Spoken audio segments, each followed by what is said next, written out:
IQ में आप सभी लोगों का मैं हार्दिक स्वागत करती हूँ। इसी के साथ साथ आप सभी लोगों को गुड आफ्टरनून।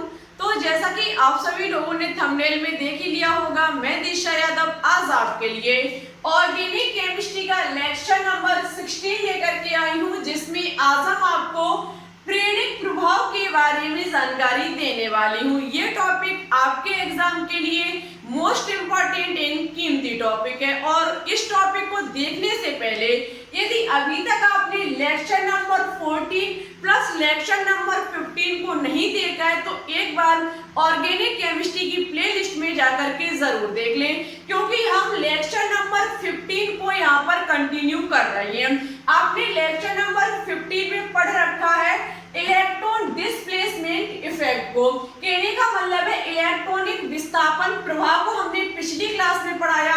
वहां मैंने आपसे बोला था कि जो आपका इलेक्ट्रॉन डिस्प्लेसमेंट इफेक्ट होता है उसे दो भागों में डिवाइड किया जाता है। फर्स्ट था आपका स्थायी प्रभाव और सेकंड था आपका अस्थायी प्रभाव। ठीक है, स्थायी प्रभाव को फिर तीन भागों में डिवाइड किया गया था। फर्स्ट था प्रेरक प्रभाव, सेकंड था अनुनाद प्रभाव और थर्ड था अतिसंयोमन प्रभाव। उसी का जो फर्स्ट प्रकार है प्रेरक प्रभाव, उसी को आज हम यहाँ पर पढ़ाने वाले हैं। ठीक है, तो आपको इलेक्ट्रॉन डिस्प्लेसमेंट इफेक्ट के डिवाइड के बारे में, टाइप्स के बारे में आना बहुत जरूरी है। ठीक है, तभी आप प्रेरक प्रभाव को समझ पाएंगे। पिछली क्लास में हमने आपको इलेक्ट्रॉन डिस्प्लेसमेंट के बारे में भी जानकारी दी है, तो एक बार सबसे पहले लेक्चर नंबर 15 को जरूर देख लें। और आज की क्लास आपके एग्जाम के लिए बहुत ही इंपॉर्टेंट एंड शानदार होने वाली है, साथ ही साथ ये रिएक्शन के लिए बहुत ही इंपॉर्टेंट होने वाली है। आज के इस टॉपिक से जो भी अच्छा खासा पॉइंट बनेगा हम आपके तक पहुंचाने की पूरी कोशिश करेंगे। हम यही सोच करके बोर्ड पर उतरते हैं कि हम यहाँ पर इस टॉपिक से जो भी अच्छा खासा पॉइंट बने या हम जो भी पढ़ाएं उससे बनने वाले हर एक पॉइंट को हमारे स्टूडेंट तक हम पहुंचाने की कोशिश कर सकें। हमारी कोशिश भी यही रहती है कि प्रत्येक पॉइंट को आपके तक पहुंचाया जा सके। और इसी के साथ साथ वीडियो अच्छी लगे, कुछ आपको नया सीखने को मिले, कुछ आपको इस वीडियो से बेनिफिट मिले, तो प्लीज वीडियो को लाइक एंड दोस्तों के साथ शेयर करना बिल्कुल भी ना भूलें। चैनल पर न्यू हो तो प्लीज इसे एक बार सब्सक्राइब करके बेल आइकन को प्रेस ऑल पर क्लिक जरूर कर लें, जिससे हमारी केमिस्ट्री की कंटेंट की अन्य वीडियो की नोटिफिकेशन आपके पास सबसे पहले पहुंच सके। चलिए अब बात करते हैं आज की शानदार क्लास पर। देखो, हम बात करेंगे प्रेरक प्रभाव, जो कि स्थायी प्रभाव का फर्स्ट टाइप है। प्रेरक प्रभाव को पढ़ने से पहले, किसी भी इफेक्ट को पढ़ने से पहले हम आज ही आपको बता देते हैं कि किसी भी इफेक्ट को केमिस्ट्री में पढ़ने से पहले आपको विद्युत ऋणात्मकता के बारे में जानकारी होना अति आवश्यक है। जब तक आपको विद्युत ऋणात्मकता के बारे में जानकारी नहीं होगी, आप किसी भी प्रकार के इफेक्ट को नहीं सीख पाएंगे। आप बहुत सारी कोशिश करते रहना, नहीं सीख पाओगे। तो चलिए हम बात कर लेते हैं विद्युत ऋणात्मकता पर। देखो, किसी सही संयोजी बंध के उससे पहले एक बात और, कॉपी पेन साथ लेकर के बैठना। ऐसा नहीं है कि आप ओनली वीडियो को देखें, ओनली वॉच मत करना। वीडियो को ओनली हमारे साथ वॉच मत करना, हमारे साथ प्रत्येक पॉइंट को कॉपी में नोट डाउन करते हुए चलना। देखो, हम आपके लिए इतना मेहनत करते हैं तो आपका भी फर्ज बनता है कि आप अच्छे से मेहनत करें। जब हमारे इस चैनल से बहुत सारे स्टूडेंट्स का सिलेक्शन होगा तो मुझे भी अच्छा लगेगा। फिर जब आपका एग्जाम टाइम आएगा, रिजल्ट का टाइम आएगा, फिर आप कहोगे कि हमने कंटिन्यू तैयारी की लेकिन मेरा सिलेक्शन नहीं हुआ। तो सिलेक्शन होता कैसे? आपने पूरे मन से, आपने हर एक चीज को अच्छे से नोट डाउन नहीं किया, पूरे मन से तैयारी नहीं की। आप इसी प्रकार से हजारों वीडियो को वॉच करते रहना, कुछ भी नहीं होगा। और मेरे कहने पर आप सभी वीडियो को कॉपी में नोट डाउन करते हुए चलो। जो भी आपके टीचर यहाँ पर पढ़ाएं उसे कॉपी में नोट डाउन करते हुए चले, देखना आपको कितना अधिक बेनिफिट मिले। ठीक है, अपने नोट्स को अपने हाथों से बनाया करो। खुद के नोट्स बहुत इंपॉर्टेंट होते हैं, बहुत अच्छे बनते हैं। हम ही आपके लिए यहाँ पर पढ़ाते, खुद नोट्स बनाते। ऐसा तो है नहीं कि हम किसी की कॉपी करके और आपके सामने उतार देते हो। यदि हम ऐसा करते तो हम बहुत सारे टीचरों से पीडीएफ ले करके और आपको डायरेक्ट पीडीएफ के माध्यम से पढ़ाते रहते हैं। ठीक है, क्योंकि टेलीग्राम चैनल पर बहुत सारे टीचरों की पीडीएफ डली हुई है, लेकिन हम ऐसा नहीं करते। हम खुद अपनी बुक से पीडीएफ बनाते, नोट्स बनाते हैं, तब आपके लिए यहाँ पर लेकर के आते हैं, तो उसे हम पढ़ाने में मुझे अच्छा लगता है, अच्छे से हम उस चीज को आपको सिखा पाते हैं। ठीक है, तो इसी प्रकार से अपने नोट्स अपने हाथों से बनाया करें, जिससे कि एग्जाम टाइम आपको अच्छे से अच्छा रिजल्ट देखने को मिले, आपको बेनिफिट मिले और आपको अधिक से अधिक लाभ हो। ठीक है, तो अपने हाथों से पीडीएफ या नोट्स जो भी बनाना चाहो खुद बनाया करो। वितरणात्मकता, किसी सही संयोजी बंध के इलेक्ट्रॉन युग्म को किसी परमाणु के द्वारा अपनी ओर आकर्षित करने की क्षमता उसकी विद्युत ऋणात्मकता कहलाती है। पॉइंट को पकड़ने की कोशिश कीजिए। किसी सही संयोजी बंध के इलेक्ट्रॉन युग्म को अपनी ओर आकर्षित करने की क्षमता उसकी विद्युत ऋणात्मकता कहलाती है। पिछली क्लास में आपने पढ़ रखा है, जैसे कि कोई हमारा ए एटम जिसका इलेक्ट्रॉन ये रहा, हमारा कोई बी एलिमेंट या फिर बी एटम जिसका इलेक्ट्रॉन ये रहा। यहाँ पर क्या होता है कि दोनों जो हमारे एटम है वो इलेक्ट्रॉनों की शेयरिंग कर लेते हैं, इलेक्ट्रॉनों की साझेदारी से यहाँ पर एक बॉन्ड बनके तैयार होता है, जो होता है हमारा सही संयोजी बंध। फिर आपने पढ़ा कि जब हमें रिएक्शन करनी होती है तो बॉन्ड को तोड़ना होता है, बॉन्ड का विदलन या फिर विखंडन करना होता है। जब हम यहाँ पर बॉन्ड का विखंडन या फिर विदलन करते हैं तो होता क्या है कि ये एटम अपना इलेक्ट्रॉन लेकर के अलग हो जाएगा और ये एटम अपना इलेक्ट्रॉन लेकर के अलग हो जाएगा। फिर आपने देखा कि कभी कभी क्या होता है कि कोई एक एटम दोनों इलेक्ट्रॉन को लेकर के अलग हो जाता है, जिस कारण बस उस पर माइनस चार्ज आता है और जिससे वो लेता है उस पर प्लस चार्ज आ जाता है। इतना आपने पढ़ रखा है। लेकिन विद्युत ऋणात्मकता में क्या होता है स्टूडेंट कि कोई ए एटम का इलेक्ट्रॉन कोई बी एटम का इलेक्ट्रॉन दोनों आपस में इलेक्ट्रॉनों की शेयरिंग कर लेते हैं, साझेदारी कर लेते हैं, बन जाता है सही संयोजी बंध। उस टाइम क्या होता है कि कोई एक परमाणु दोनों इलेक्ट्रॉन युग्म को अपनी तरफ आकर्षित कर लेता है, अपनी तरफ जो इलेक्ट्रॉन को आकर्षित कर लेगा, बनने आकर्षित करने की जो क्षमता होगी वही हमारी विद्युत ऋणात्मकता होगी। देखो यहाँ पर जैसे कि हमारा बी एटम है, जैसे कि हम मान लेते हैं हमारा बी एटम है, ये हमारा बी एटम, इसका ये इलेक्ट्रॉन और ए एटम का ये इलेक्ट्रॉन, ये बी वाला क्या करेगा, एक इलेक्ट्रॉन को थोड़ा अपनी तरफ खींच लेगा, अपनी तरफ आकर्षित कर लेगा। जब ये इस इलेक्ट्रॉन को अपनी तरफ आकर्षित कर लेगा तो हम इस प्रकार से एरो का निशान लगा देंगे, हम इस प्रकार से एरो का निशान लगा देंगे। इसका मतलब ये है कि बी एटम ने ए एटम के इलेक्ट्रॉन को थोड़ा सा अपनी तरफ आकर्षित कर लिया है। इस आकर्षित करने की क्षमता को ही विद्युत ऋणात्मकता कहा जाता है। हमेशा याद रखना, इस प्रकार से नहीं हम तीर का निशान लगाएंगे। ये मत समझना कि हमारे टीचर ने यदि इस प्रकार से निशान कहने का मतलब है जैसे कि उन्होंने तीर के इस लाइन पर इस प्रकार का एरो का निशान लगा दिया तो इन पर मिस्टेक हो गई होगी। मिस्टेक नहीं हुई है स्टूडेंट, यदि हम इस प्रकार से लगाएंगे तो हमारा ये गलत माना जाएगा, रॉन्ग माना जाएगा। लेकिन यदि किसी तीर पर इस प्रकार बीच में किसी एरो का निशान लगा हुआ है तो समझ जाइएगा कि इधर से इलेक्ट्रॉन इधर साइड क्या हुए हैं, थोड़े से आकर्षित हुए हैं, पूरे नहीं, थोड़े से आकर्षित हुए हैं। यहाँ पर जब थोड़े से आकर्षित होते हैं तो इस पर पार्श्व जब इलेक्ट्रॉन जिसकी तरफ आकर्षित होते हैं उस पर पार्श्व निगेटिव चार्ज आ जाता है और इस पर पार्श्व पॉजिटिव आ जाता है। पार्श्व इस प्रकार से लिखा जाएगा, ठीक है। पार्श्व जिसकी तरफ इलेक्ट्रॉन आकर्षित होते हैं उस एटम के ऊपर पार्श्व निगेटिव चार्ज आ जाता है और जिससे होते हैं उस पर पार्श्व पॉजिटिव चार्ज आ जाता है। आई होप आपको इतनी चीज अच्छे से क्लियर हुई होगी। यदि किसी भी परमाणु के द्वारा इलेक्ट्रॉन युग्म को अपनी तरफ आकर्षित करने की क्षमता विद्युत ऋणात्मकता कहलाती है, ठीक है। आई होप अच्छे से हुई होगी क्लियर। और इस पूरी प्रक्रिया की बात की जाए तो इस पूरी प्रक्रिया को ध्रुवण कहा जाता है। ठीक है, इस पूरी प्रक्रिया को क्या कहा जाता है? ध्रुवण कहा जाता है। इतनी चीज अच्छे से याद रखना। ठीक है, जैसे कि बाई चांस इधर से इधर की तरफ लगा है तो बी से ए की तरफ इलेक्ट्रॉन थोड़े से शिफ्ट हो गए हैं। ठीक है, थोड़े से आकर्षित हो गए हैं। यहाँ पर बात की जाए, देखना, जैसे कि यहाँ पर बात की जाए कोई ए एटम का इलेक्ट्रॉन, बी एटम का इलेक्ट्रॉन, यहाँ से इलेक्ट्रॉन सहसंयोजी बंध बना लिया, थोड़े से इलेक्ट्रॉन ए के बी की तरफ शिफ्ट हो गए, बी की तरफ आकर्षित हो गए, तो आप कह सकते हैं कि विद्युत ऋणात्मकता किसकी अधिक है? बी की अधिक है।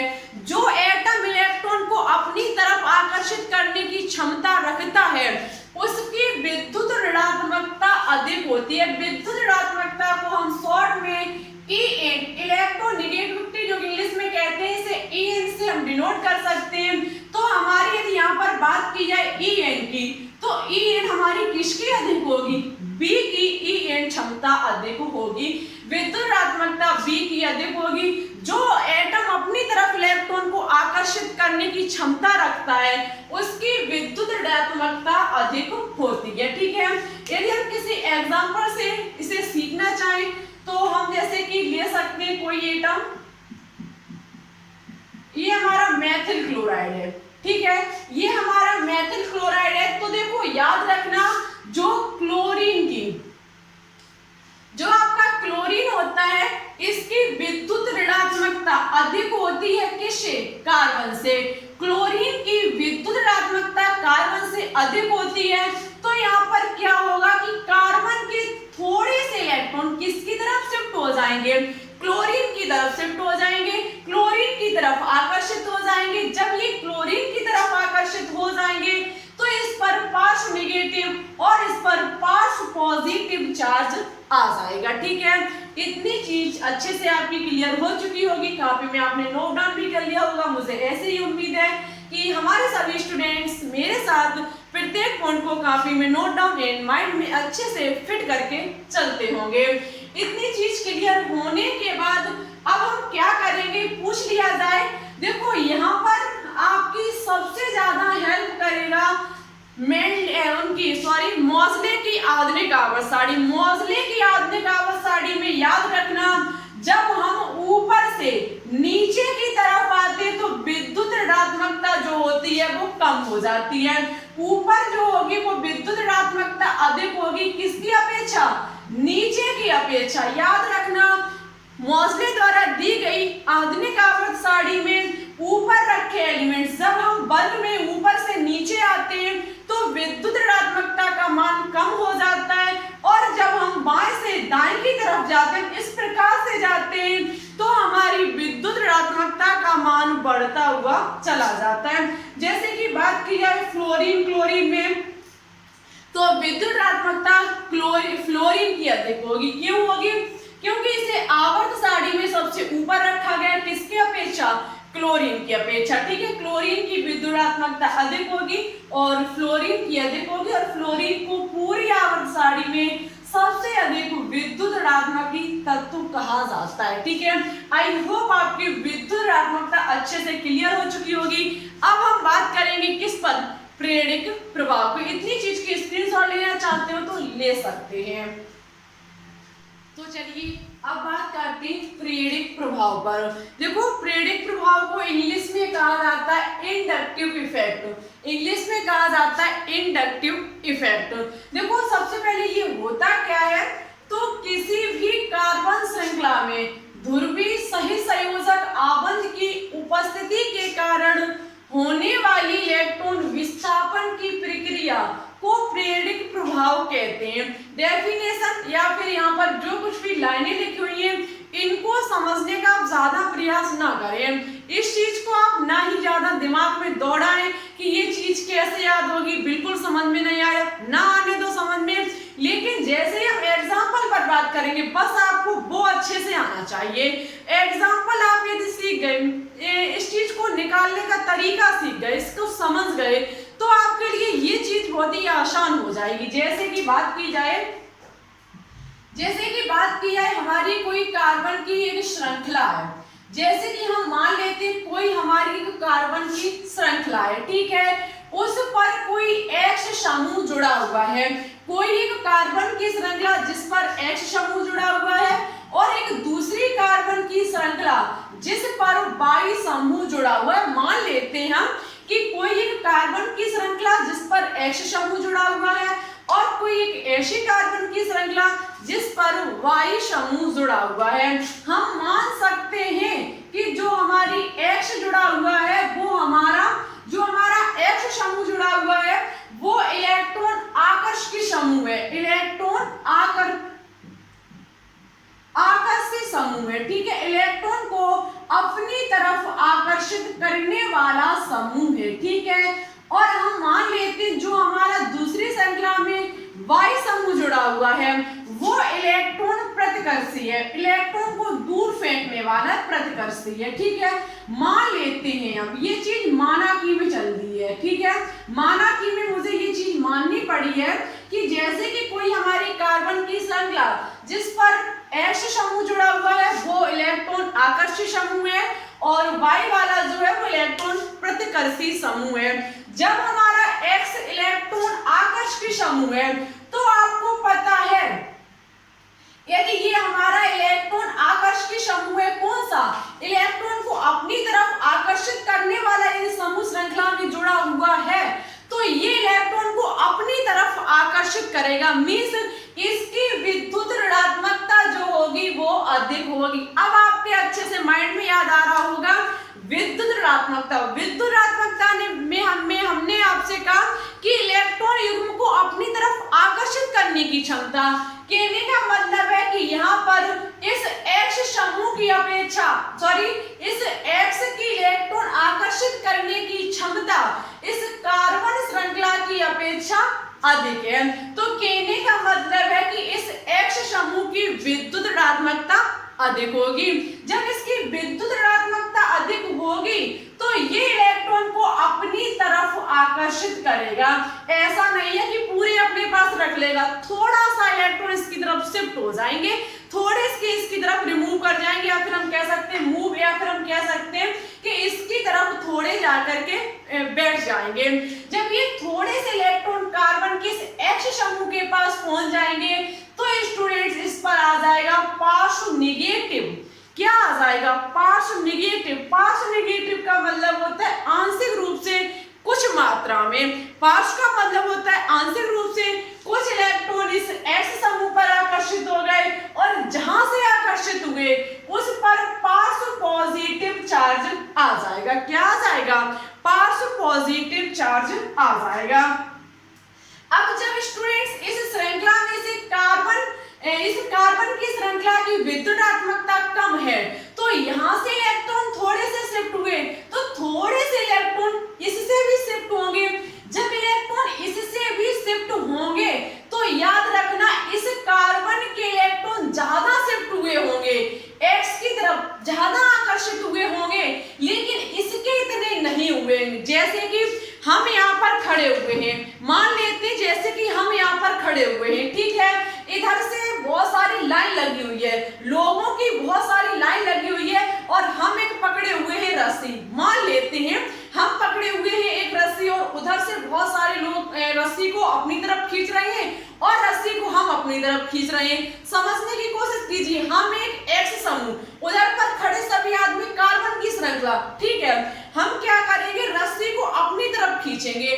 जैसे ही हम रस्सी को अपनी तरफ खींचेंगे, क्योंकि मुझे इलेक्ट्रॉन आकर्षित करने की क्षमता अधिक है उनकी अपेक्षा, जो उतनी सदस्य लाइन में लगे हुए हैं उनकी अपेक्षा मेरे में जो इलेक्ट्रॉन को आकर्षित करने की क्षमता है वो अधिक है, तो हम उन लोगों को बहुत, जैसे हम उनको खींचेंगे तो फर्स्ट वाला जो होगा, मेरे सामने का जो सदस्य होगा उसको झटका ज्यादा लगेगा, उसको झटका जो होगा वो ज्यादा लगेगा, उसके पीछे वाले को उससे कम लगेगा, उससे पीछे वाले को उससे भी कम, उससे पीछे वाले को उससे भी कम, और अंत में जाकर के बिल्कुल कम हो जाएगा। कैसा हो जाएगा, बिल्कुल कम हो जाएगा। तो यहाँ से इलेक्ट्रॉन ज्यादा इसकी तरफ आकर्षित होंगे इसकी अपेक्षा, और और यहाँ पर जब इसकी अपेक्षा कम होंगे तो यहाँ पर 2 डेल्टा प्लस हो जाएगा, 2 डे प्लस हो जाएगा, और इस प्रकार से इस पर उससे भी कम तो इस पर 3 हो जाएगा, ठीक है। और 4-5 के बाद ये नगण्य हो जाता है, ये कम हो जाता है, बिल्कुल 0 के बराबर हो जाता है, ठीक है। इतनी चीज आई होप आपकी अच्छे से क्लियर हो चुकी होगी। आगे बात करेंगे कि हमारा बाई जो है वो प्रतिकर्षी है। प्रतिकर्षी का मतलब है कि इलेक्ट्रॉनों को अपने से फेंकता है, अपने इस कार्बन श्रृंखला की अपेक्षा इसमें इलेक्ट्रॉन को आकर्षित करने की क्षमता कम है। जब इसमें इलेक्ट्रॉन आकर्षित करने की क्षमता कम है तो इलेक्ट्रॉन इस कार्बन की तरफ आकर्षित हो जाएंगे। इस कार्बन की तरफ जब आकर्षित हो जाएंगे तो इस पर पार्श्व पॉजिटिव आ जाएगा और इस पर पार्श्व निगेटिव आ जाएगा। इसने इसको खींच लिया तो ये इतना इसको ताकत नहीं देनी पड़ेगी, मींस इस पे पार्श्व नेगेटिव, इस पर पार्श्व नेगेटिव, और यहाँ पर जाकर के ये क्षमता जो होती है वो बिल्कुल कम हो जाती है।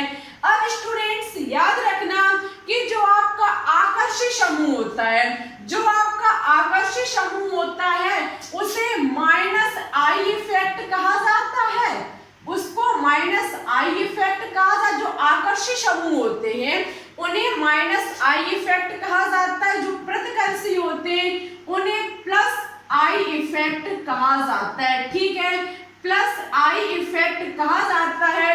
और इस पूरे इफेक्ट को आई इफेक्ट कहा जाता है। क्या कहा जाता है? इस पूरे इफेक्ट को आई इफेक्ट कहा जाता है, और आकर्षी समूह वाले को माइनस आई इफेक्ट और इलेक्ट्रॉन प्रतिकर्षी समूह वाले को प्लस आई इफेक्ट कहा जाता है। अब आपको अच्छे से क्लियर हो चुकी होगी कि आई इफेक्ट कहा क्यों जाता है। तो हम इस कह सकते हैं कि इस एक्स समूह वाले पर यहाँ पर क्या हुआ है, माइनस की आई इफेक्ट। कौन सा प्रभाव पड़ा इस श्रृंखला पर? माइनस की आई इफेक्ट, और इस पर पड़ा है प्लस की आई इफेक्ट प्रभाव, ठीक है। इतनी चीज आपकी अच्छे से क्लियर होगी, मुझे यही उम्मीद है कि आपको प्रेरक प्रभाव से बनने वाले हर एक पॉइंट आपके पास अच्छे से, आसानी से और बहुत ही शानदार तरीके से पहुंच चुके होंगे। अब हम बात करेंगे टाइप्स ऑफ इंडक्टिव इफेक्ट के बारे में, ठीक है। चलिए तो अब बात करते हैं टाइप्स ऑफ इंडक्टिव इफेक्ट। प्रेरक प्रभाव को कितने भागों में बांटा गया है? देखो, इनके टाइप्स की बात की जाए तो इन्हें मुख्यतः 2 भागों में बांटा गया है। कितने भागों में? 2 भागों में। फर्स्ट है आपका ऋणात्मक प्रेरक प्रभाव, जिसे कहा जाता है माइनस की आई प्रभाव। क्या कहा जाता है? माइनस की आई प्रभाव। नेगेटिव इंडक्टिव इफेक्ट और माइनस की आई इफेक्ट। याद रखना, माइनस की आई इफेक्ट और प्लस की आई इफेक्ट। माइनस की आई इफेक्ट को ऋणात्मक प्रेरक प्रभाव और प्लस की आई इफेक्ट को धनात्मक प्रेरक प्रभाव कहा जाता है। इतनी चीज आपकी कंप्लीट हुई। याद रखना टाइप्स ऑफ इंडक्टिव इफेक्ट के बारे में। देखो स्टूडेंट्स, यहाँ पर कुछ 2 लाइनें दी गई हैं, इनको आपको खुद लर्न करना पड़ेगा, इनकी कोई ट्रिक नहीं है और इनसे बहुत ही अच्छे खासे एग्जाम में क्वेश्चन पूछे जाते हैं। कुछ ज्यादा कठिनाई नहीं है, बहुत इजी चीज है ये। जैसे कि यहाँ पर निगेटिव इंडक्टिव इफेक्ट, माइनस की आई इफेक्ट की बात की जाए तो ये इसका घटता हुआ क्रम लिखा हुआ है। कौन सा क्रम? घटता हुआ क्रम। देखो, माइनस की आई इफेक्ट NO2 में अधिक होता है, किसकी अपेक्षा? Cn की अपेक्षा। यहाँ पर NO2 जो होगा वो इलेक्ट्रॉन को आकर्षित जल्दी से कर लेगा, किसकी अपेक्षा? Cn की अपेक्षा। जैसे कि हम कह सकते हैं ऊपर है हमारा NO2, ठीक है, ये रही हमारी कार्बन की श्रृंखला, नीचे जुड़ा हुआ है हमारा Cn। अब आपको एग्जाम में पूछ लिया जाए कि बताइए कि इनमें से माइनस की आई इफेक्ट किस में अधिक है, NO2 में या फिर Cn में? तो देखो, याद रखना, जो यहाँ पर माइनस आई इफेक्ट अधिक होगा वो NO2 का होगा, क्योंकि आप क्रम पर देख सकते हैं NO2 पहले आता है, Cn बाद में आता है, ये घटता हुआ क्रम लिखा हुआ है। NO2 में माइनस आई इफेक्ट अधिक होता है, ये इलेक्ट्रॉन को अपनी तरफ आकर्षित जल्दी कर लेगा या फिर ये कर लेगा, क्वेश्चन एग्जाम में ये पूछेगा। तो आपको पता है NO2 पहले आता है, CN बाद में आता है, किसमें, माइनस की आई इफेक्ट में, जो यहाँ पर हमने आपको क्रम बताया है। तो आप समझ सकते हैं कि CN में आकर्षित करने की क्षमता अधिक है NO2 की अपेक्षा। तो ये जो इलेक्ट्रॉन होंगे वो किसकी तरफ जाएंगे, इस कार्बन श्रृंखला के इलेक्ट्रॉन जो होंगे वो किसकी तरफ जाएंगे, NO2 की तरफ जाएंगे और CN की तरफ नहीं जाएंगे, क्योंकि ये हमारा अधिक आकर्षी समूह जुड़ा हुआ है। तो Na2CN की अपेक्षा अधिक आकर्षी होता है। और ये आपका एसिटिक जो है, जो आपका COOH लगा हुआ है, ये CN की अपेक्षा कम आकर्षी होता है।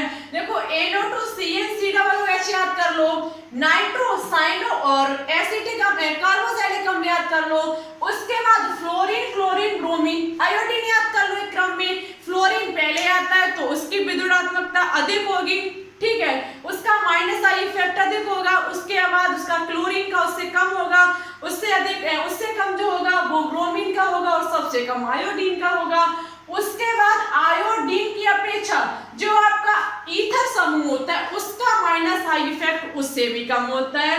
और इसकी अपेक्षा एल्कोहल का जो माइनस आई इफेक्ट है वो उससे भी कम होता है।